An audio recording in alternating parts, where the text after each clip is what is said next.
Hello and welcome everybody. So today we are going to begin a new topic जो हम करने जा रहे हैं। उसका नाम है a work of artifice. I try to provide Hindi and English both explanations, but of course bear with me because आपको तो पता ही है कि मैं Hindi speaking originally Hindi speaking state से नहीं हूँ। मैं बंगाली मुझे बंगाली आती है, तो वो शायद बहुत लोगों को समझ में नहीं आएगा। इसीलिए मैं कोशिश करती हूँ कि ताकि जो भी मुझे थोड़ा बहुत हिंदी पता है उससे आपको आइडिया क्लियर हो जाए, क्योंकि मेरा जो पहला लास्ट ईयर का वीडियोस था उसमें बहुत सारा ऐसा रिक्वेस्ट्स आया था कि आप अगर हिंदी में बोलेंगी तो अच्छा रहेगा, हम लोगों को समझ में आएगा। तो ये सब कमेंट्स मैंने देखा वहाँ पे और मुझे लगा कि अगर मैं ऑफ़ कोर्स आपको मतलब जेंडर वगैरह ये सब तो मुझे उतना आता नहीं है कि किस कहाँ पे आती होगा, किस कहाँ पे आता होगा, ये तो मुझे पता नहीं है। ग्रामेटिकल मिस्टेक्स तो होगा ही, लेकिन आप कोशिश करना कि उससे थोड़ा सा जितना आपका हेल्प हो पाए उसके लिए हमने ट्राई किया है। अगर आपको लगे कि कुछ समझ में नहीं आ रहा है तो वो भी बताना कि हिंदी में मुझे हम लोगों को समझ ही नहीं आ रहा है, तो हम कोशिश करेंगे कि जैसे हम इंग्लिश में डालते थे वैसे ही देंगे। अगर नहीं तो हम वापस से ऐसे जैसे हम कर रहे हैं हिंदी इंग्लिश दोनों में आपको बेनिफिट रहेगा, ठीक है। तो वो मुझे बताना थोड़ा, ताकि मुझे समझ आए कि आपको समझ में आ रहा है कि नहीं। तो आज का टॉपिक जो है वर्क ऑफ आर्टिफिस, पहले तो ये बात मैं क्लैरिफाई कर दूं कि slothskill.com में क्लास 9, 10, 11, 12 सबके टॉपिक्स हैं, सबके क्वेश्चन आंसर्स हैं। तो वहाँ से आप फॉलो कीजिए, जैसे वहाँ पे दिया हुआ है वैसे ही क्वेश्चंस आएंगे। ओके, थोड़ा सा of course same copy paste तो नहीं करेंगे, थोड़ा घुमा फिरा के पूछेंगे, वो भी हम डिस्कस करेंगे वीडियोज़ में। लेकिन मतलब इसका मतलब कैसे दे सकते हैं क्वेश्चन और क्या क्या टाइप में क्वेश्चन पूछे जा सकते हैं, ये हम तो ऑफ कोर्स डिस्कस करेंगे। लेकिन वो बेसिक सा क्वेश्चन है, वो आप वहाँ से स्टडी कर सकते हो, उससे बाहर कुछ जाता नहीं है। और ये जो slothskill.com है इसी में आपको वो सब मिल जाएंगे। यहाँ पे हम जो डिस्कस करेंगे वो क्वेश्चन का पैटर्न रहेगा, जो नोट्स होगा वो वहाँ पे होगा, ठीक है। आज का टॉपिक जो हमने स्किप करके कोई नेक्स्ट टॉपिक में चली गई थी मैं, शायद नाइट मेल और स्किम्बल शैंक्स, ये दोनों हमने कर लिए थे। तो अभी वर्क ऑफ आर्टिफिस ये हम करेंगे। लाइन वाइज एक्सप्लेनेशन होगा पार्ट 1 में, जैसे नॉर्मली रहता है। पार्ट 1 में लाइन वाइज एक्सप्लेनेशन रहेगा, थोड़ा सा सिंबॉलिक सिग्निफिकेंस रहेगा। फिर पार्ट 2 में आपका जो भी notes questions, different types of questions आ सकता है, वो हम डिस्कस करेंगे नेक्स्ट वीडियो में, ठीक है। तो चलते हैं पार्ट 1 में। पार्ट 1 में क्या है, फर्स्ट अगेन मैंने कोशिश किया है थोड़ा सा पिक्चर्स अटैच करके, जो भी मिल पाया है तो वो उससे देखो आसानी होगा मुझे लग रहा है। The bonsai tree is an attractive. अच्छा, किसने लिखा, पहले तो ये बहुत इंपॉर्टेंट है कि ये जो पोएम है इसको लिखा किसने, इसका नाम क्या है। तो ये MARGE, इसका प्रोनाउंसिएशन होगा मार्ज। और बाकी पियर्सी तो आपको पता ही है, PIERCE पियर्स होता है, और उसके बाद एक Y है इसीलिए पियर्सी। तो मार्ज पियर्सी ये एक एक्टिविस्ट भी है, सोशल एक्टिविस्ट, एक फेमिनिस्ट है, जो लड़कियों के बारे में मतलब इक्वालिटी के बारे में सोचे थे। वो सोचे थे कि लड़कियों को बहुत सारा फ्रीडम, मतलब बहुत सारा क्या, एकदम नेग्लिजिबल फ्रीडम मिल रहा था। वो कुछ मतलब खुद से करने का कोई सोसाइटी में ऐसा कुछ था ही नहीं, पेट्रियार्कल सोसाइटी में, जहाँ पे पेट्रियार्कल का मतलब है मेल डोमिनेटेड सोसाइटी में, उसको कोई चांस ही नहीं मिलता था कि हम क्या कर सकते हैं, हम हमारा पोटेंशियल कैसे दिखाए, ये सब का स्पेस ही नहीं था। तो इसके बारे में ये एक्टिविस्ट था, तो इसीलिए बहुत कुछ बातें किए हैं, और ये पोएम में भी वैसा ही कुछ दिया है। She was a feminist, she was an activist, she fought against the patriarchal society. हो गया। The bonsai tree is in the attractive pot could have grown 8 feet tall. तो इसमें ये इम्पॉर्टेंट है, देखो यहाँ पे मैं सब कुछ हाईलाइट नहीं करके आपको सिर्फ इतना मतलब यहाँ तक हाईलाइट करके रखो कि ये ग्रो कर सकता था कितना ना, 8 feet टॉल। ये लंबा कितना हो सकता था, 8 feet टॉल, जैसे हमें यहाँ पे दिखाई दे रहा है। अभी पिक्चर के बारे में बोलेंगे, आपको आइडिया ईजी हो जाएगा। और क्या हुआ, कितना हाइट इसका, 9 inches, मतलब इतना हो सकता था, और हुआ क्या, इतना, ठीक है। तो अगर हम ये पिक्चर को देखें तो यहाँ पे देखो, ये जो आपको एक ट्री दिखाई दे रहा होगा यहाँ पे, ये एक पाइन ट्री है जो माउंटेन्स में ग्रो करता है। देखो ऐसे on the side of a mountain, तो माउंटेन्स में ये ग्रो करता है। कितना लंबा, ये तो सिर्फ टॉप दिख रहा है आपको, इसके नीचे भी होगा तो इतना लंबा ट्री होता है माउंटेन साइड्स में, आप अगर गए हो तो आपको दिखाई दिया होगा। तो ये तो मतलब इतना ही पावरफुल है कि कोई कुछ नहीं कर सकता इसको। Only if there is a lightning, मतलब थंडर लाइटनिंग कुछ हुआ तभी डिस्ट्रॉय हो पाता है, तभी ये स्प्लिट हो जाता है, तभी पॉसिबल है कि इसको बीचों बीच यहाँ पे ये डिवाइड हो गया, स्प्लिट हो गया because of the thunder and lightning. तो इसको हम क्या एक्सप्लेन कर सकते हैं, बट अ गार्डनर क्या, लेकिन हुआ क्या, ये हो सकता था pine tree in the mountains, लेकिन हुआ क्या ये ओके इसको जो नीडल लाइक जो होते हैं ना बॉन्साई, आप अगर बॉन्साई को देखोगे तो आपको मालूम चलेगा, अगर उसको नीडल लाइक लीव्स होते हैं ना तो वो होता है ये पाइन ट्री का बॉन्साई, ठीक है। मतलब इसी फॉर्म को छोटा करके ये बॉन्साई बनाया गया है, और इसको किया किसने है, गार्डनर। ना यहाँ पे ये जो गार्डनर वाला वर्ड है ये एक सिंबल है, सिंबॉलिक सिग्निफिकेंस, ये मेटाफर है, ठीक है। मतलब ये गार्डनर सिर्फ गार्डनर नहीं है जो ये प्लांट को ऐसे ग्रो किया है, ऐसा नहीं है। इसको केयरफुली प्रूनिंग हुआ, मतलब कटिंग हुआ है, ओके। इसका देखो स्टेम कैसा है, इसका जो मतलब ट्रंक है वो कैसे ऐसे ऐसे हो गया है, क्योंकि इसको ठीक से ग्रो करने नहीं दिया। क्यों ग्रो करने क्यों नहीं दिया, ताकि वो एक और ही शेप ले ले और वही जगह पे कैजुअली रह पाए, ठीक है। जैसे कुछ हुआ ही नहीं, जैसे उसको पता ही नहीं है कि कभी वो ऐसे भी ग्रो कर सकता था। तो यहाँ से आपको एक आइडिया हो रहा होगा, क्योंकि मैंने पहले ही आपको बता दिया कि ये पोएट जो था वो मतलब अभी भी है, वो एक्टिविस्ट है, वो फेमिनिस्ट है, वो सोसाइटी के बारे में नेगेटिव्स बोले हैं, मतलब प्रॉब्लम्स इन द सोसाइटी की। लोग मतलब मेल डोमिनेटेड सोसाइटी इतना था कि फीमेलों को तो मतलब जो फीमेल मतलब वुमेन इन द सोसाइटी, उन लोगों को तो बोलने का भी पावर नहीं था, जो भी लड़के बोलते थे वही वो मान के चलता था, ठीक है। तो यहाँ पे हम क्या बोलेंगे कि bonsai tree is planted in a very attractive pot, ठीक है। ये जो अट्रैक्टिव पॉट में पहले उसको डाला गया, हम लाइन वाइज एक्सप्लेनेशन देते हैं। Could have grown 8 feet tall, मतलब ये इतना लंबा हो सकता था लेकिन हो नहीं पाया।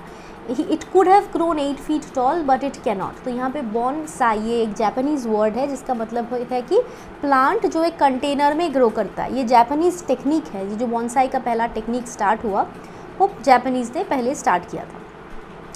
माउंटेन साइड में ये ग्रो कर सकता था, बहुत ही पावरफुली ग्रो कर सकता था, बहुत पावरफुल बन सकता था, लेकिन बन नहीं पाया।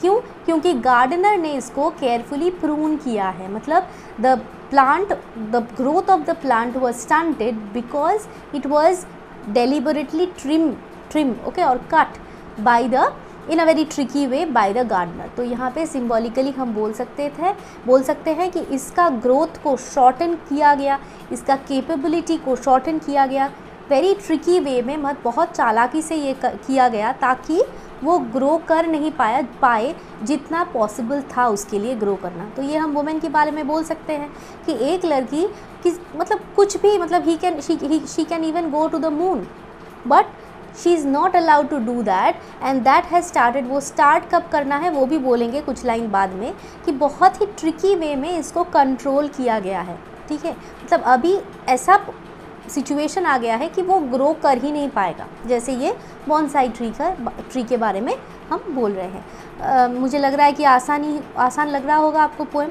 अच्छा है ना ये पोएम। नेक्स्ट पेज में सिर्फ बॉन्साई का पिक्चर दिया हुआ है ताकि आपको पता चले कि ये जो नीचे दिखाई दे रहा है ये है उसका अट्रैक्टिव पॉट, ये जो नीचे रहता है, और ये है जो प्लांट जो बहुत हाइट तक ग्रो नहीं कर पाता है, 9 इंचेस, बहुत ही छोटा सा, लेकिन दिखने में बहुत खूबसूरत होते हैं ये, ठीक है। अभी चलते हैं नेक्स्ट जो लाइन्स है उसकी तरफ।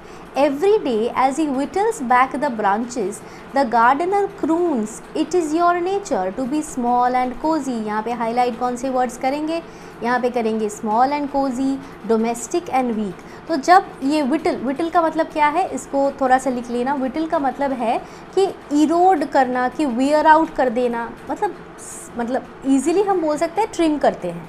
जब एवरी डे वो आके, जैसे पिक्चर में शो हो रहा है ना, यहाँ पे ये जो कैंची लेके आया है और डिफरेंट मतलब हर साइड से जो ब्रांचेस निकलता है वो कटिंग कर रहा है, ठीक है। तो ये जो कट हो रहा है यहाँ पे, इसके वजह से एवरी डे ये कटिंग की वजह से ये ट्री ठीक से ग्रो नहीं कर पाता है, स्टंटेड हो जाता है और बॉन्साई जैसा ही रह जाता है, ठीक है, बहुत खूबसूरत सा।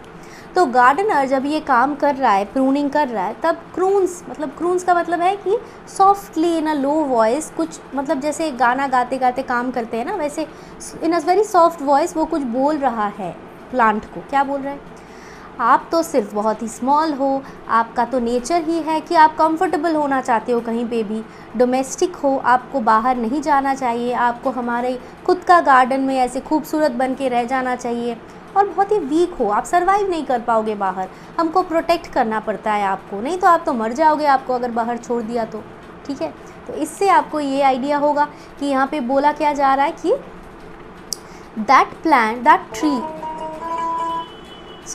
that tree is not allowed to grow outside। ठीक है, that tree is not allowed कि वो बाहर ग्रो करे, और फिर जब उसका ग्रोथ स्टंटेड हो गया है तब क्या बोल रहे हैं कि आप तो बाहर रह नहीं पाओगे, अंदर ही रहो, हम प्रोटेक्ट करेंगे आपको। तो यही तो होता है पेट्रियार्कल सोसाइटी में कि मेल सोचते हैं कि विमेन को हर वक्त घर में रहना चाहिए, क्योंकि विमेन बाहर जाए तो उसको मतलब ट्रबल्स, वो प्रॉब्लम फेस करेंगे, तो इससे अच्छा है कि वो बाहर ना जाए, अंदर ही रहे, प्रोटेक्टेड रहे, हम उसको प्रोटेक्ट करेंगे जब जहाँ पे जाएंगे। आप तो सुने होंगे ना जब पेरेंट्स बोलते हैं कि अच्छा तुम अकेली जा रही हो, कोई लड़का है तो उसको साथ में लेके जाओ, या पापा के साथ जाओ, या भाई के साथ जाओ, छोटा भाई है लेकिन फिर भी बोल रहे हैं कि उसके साथ जाओ, जैसे अगर कोई दिक्कत आया तो वो छोटा वाला ब्रदर आपको हेल्प करेगा। ठीक है, मतलब क्या हुआ, ये हमारे अंदर जैसे इंजेक्शन डाल के पुश करते हैं ना लोग, तो वैसे ही ये एक कॉन्सेप्ट हमारे अंदर घुस गया है कि हम अपने आप से सर्वाइव नहीं कर पाएंगे, हम अपने आप को प्रोटेक्ट नहीं कर पाएंगे, तो किसी और को लगेगा हमें प्रोटेक्ट करने के लिए। We need somebody to protect us, that is why we should stay indoors, we are weak, हम वीक हैं, हमको बाहर नहीं जाना चाहिए, हमको प्रोटेक्शन की ज़रूरत है। लेकिन ऐसा तो नहीं है, ये ट्री जब अगर माउंटेन में होता तो तब तो सब कुछ सह लेता। तो अगर ये लड़की को पहले से ही कुंफू, कैरेटे ये सब सिखाया जाए तो वो बहुत ही केपेबल होता खुद को प्रोटेक्ट करने के लिए।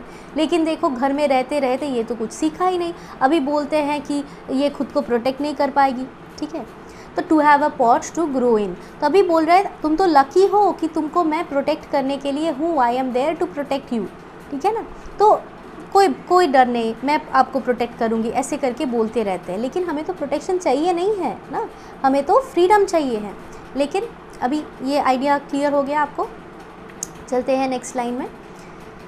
With living creatures one must begin very early, ये बहुत ही इंपॉर्टेंट सा लाइन है कि अगर किसी को कंट्रोल करना है, किसी का हाइट स्टंटेड रखना है, छोटा रखना है किसी का हाइट को, तो बहुत ही पहले से शुरू करो उसका ट्रिमिंग, क्योंकि अगर आप 5 साल बाद उसका ट्रिमिंग स्टार्ट करोगे तो उसका तो तब तो आप कुछ कर नहीं पाओगे। सेम चीज़ है जब you are trying to control a woman, you have to start it very early, क्योंकि अगर आपने जल्दी से स्टार्ट नहीं किया तो what will happen, that conditioning, this word you remember the word conditioning, कि कंडीशनिंग स्टार्ट करना चाहिए एकदम जब वो लड़की छोटी है, तब से उसके अंदर डालो कि यू आर वीक, आप खुद से कुछ नहीं कर पाओगे, आपको मेरे हेल्प की ज़रूरत है, बाहर मत जाओ, अगर बाहर जाना है तो किसी को साथ लेके जाओ। तो ये सब बोलते बोलते उसको जब वो 12-13 साल के हो जाते हैं तब तक तो उसको आइडिया हो जाता है कि मुझसे कुछ नहीं हो पाएगा, मुझे घर में ही रहना है। तो उसी तरह ये बॉन्साई को भी एकदम जब छोटा रहता है तब से स्टार्ट करो इसका ट्रिमिंग, ताकि वो लंबा चौड़ा हो ही ना पाए। सिमिलरिटी समझ में आ रहा है, मेटाफर है ये। टू ड्वार्फ देयर ग्रोथ, ताकि वो ग्रो ही नहीं कर पाए। द बाउंड फीट, तो अब तक तो आपको लग रहा होगा कि ये सिर्फ बॉन्साई के बारे में है, लेकिन यहाँ पे देखो, bound feet, crippled brain, hair in colours, hands you love to touch, मतलब जो हाथ आपको, मतलब ऐसे लड़कियों को ना ऐसे लगता है ना कि ये सब मेकअप करेगी, घर पे रहेगी, खूबसूरत दिखेगी, यही इसके काम है। और क्या काम करना है, बाहर क्यों जाना है, ऑफिस में क्यों जाना है, पैसा क्यों चाहिए, खूबसूरत लगो घर में बैठ के। ठीक है, तो वही जो हाथ हमको छूने में अच्छा लगता है, एकदम नरम सा, एकदम खूबसूरत सा होगी, वैसा वाला लड़की बनाने के लिए क्या करना है, उसको बहुत, मतलब ये जो कंडीशनिंग है ये बहुत पहले से स्टार्ट करना चाहिए, ताकि वो एकदम डिपेंडेंट बन जाए, so that she is completely dependent on that boy और मैन और दैट हस्बैंड और दैट फादर और that child. Okay, the bound feet, उसका पैर, मतलब देयर वॉज अ कॉन्सेप्ट कि पहले ना पैरों में भी ऐसे जूते पहनाए जाते थे कि वो उसका पैर ठीक से ग्रो नहीं कर पाता था, just like the bonsai tree, क्योंकि उसको एक आइडिया, पीपल को, मेल डोमिनेटेड सोसाइटी में एक आइडिया था कि पैर ज़्यादा लंबा पैर हुआ तो वो मतलब दे डोंट लुक ब्यूटीफुल। ठीक है, तो वो करते थे पहले। क्रिपल्ड ब्रेन, ताकि वो सोच ही ना पाए कि फ्रीडम क्या चीज़ है, फ्रीडम चाहिए क्यों, ऐसे सोच ही ना पाए, ठीक है। फिर हेयर इन कलर्स, ताकि उसको मतलब अच्छा दिखे, वो ब्यूटीफुल दिखे, ठीक है, खूबसूरत दिखे, घर में ही रहे, घर का ही काम करे, ठीक है। Hands you love to touch, तो women try to conform to the standards, okay, they are made to believe कि कोई स्टैंडर्ड्स है सोसाइटी का, पेट्रियार्कल सोसाइटी का, मेल डोमिनेटेड सोसाइटी का, उसके हिसाब से बनने की कोशिश करो, क्योंकि वही तुम्हारा काम है, इसके अलावा तुम्हारा और कोई काम ही नहीं है। तो कुछ दिनों बाद, कुछ सालों बाद वुमेन छोड़ ही देगा ये सोचना कि फ्रीडम चाहिए, उसके दिमाग में आएगा ही नहीं। तो she will always have to be this beautiful girl as you can see in this picture, okay, as if that is her only duty, ठीक है। तो वो अपना पोटेंशियल रीच ही नहीं कर पाएगा, वो जो क्या कहाँ पे वो सरवाइव कर पाता था वो पता ही नहीं चलेगा उसको कभी, ठीक है। शायद ये सेम लड़की, सोचो बहुत दिनों पहले 19th सेंचुरी में ये लड़कियाँ तो शायद पुलिस ऑफिसर बन सकती थी, बहुत कुछ बन सकती थी, लेकिन पॉसिबल क्यों नहीं हुआ, क्योंकि इसको अलाउ ही नहीं किया गया, ठीक है ना। तो हम यहीं तक रखेंगे, next class we will begin with a next one, okay, that is all, thank you so much.